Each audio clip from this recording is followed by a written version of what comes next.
দিদি আব্বু বাই খাবে নাকি? চলে আসো।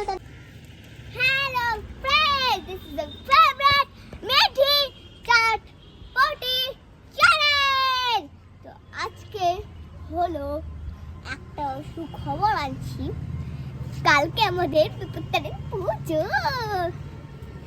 আজকে আমাদের মা আসবে বাড়িতে, তো তার জন্য ব্লগটা শুরু করলাম।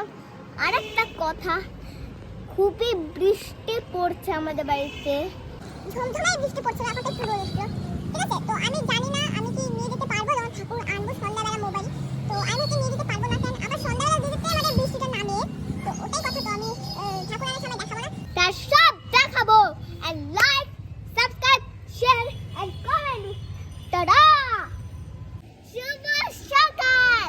তো হলো যে আজকে স্যাটারডে, তো আজকে আমাদের বাড়িতে মার পূজা হবে, মানে বিপত্তারিণী ঠাকুরের পূজা।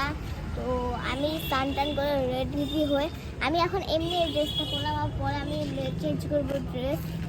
তো আমাদের ভোগ টোগ রান্না হচ্ছে, তারপরে আমি ভোগ রান্না করতে করতে ঠাকুর মশাই এসে যাবে, তারপর আমাদের পূজা হবে। তো স্টেডিও আমাদের ঠাকুর মশাই চলে আসছে ফাইনালি। এখন হলো আমাদের বাবা দেখছি বসে গেছে যজ্ঞতে। তো এখন আমরা সবাই মিলে অঞ্জলি দেবো। নমস্কার।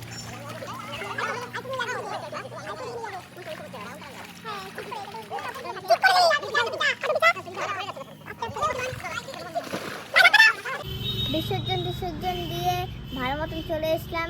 জলটা খুব ঠান্ডা চলে। তো পূজা যখন হয়ে গেল, একটু পেট পূজা তো করতে হবে, খেতে পেরেছি খুব। তো পেট পূজা করার জন্য ব্রেকফাস্ট খাওয়া হয়ে গেছে অলরেডি। এখন লাঞ্চে আমরা যাব, এখন না পরে, আফটারনুন। তো সব ভিডিও আপনাদের দেখাবো। আফটারনুন ফ্রেন্ডস, তো আজকে হলো এত রোদ পড়ছে, বাবা জল পড়ে শেষ করিয়ে দিচ্ছে। তো এই যে দিদি আব্বু বাই করছে।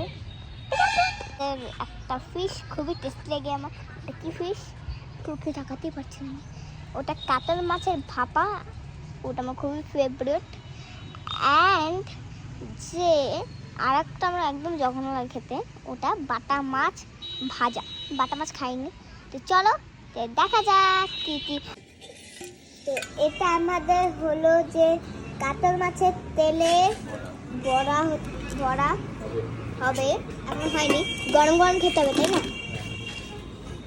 তারপরে এটা হলো কাতল ভাপা, যে রান্না হয়ে গেছে, খুব স্বাদিষ্ট। চলো ঠিক আছে, এখন আরও দেখানো যাক। চলো আমার বাটা মাছ ফ্রাই হবে। এটা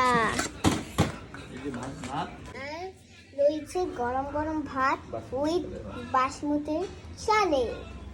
খাবে নাকি? চলে আসো তাহলে।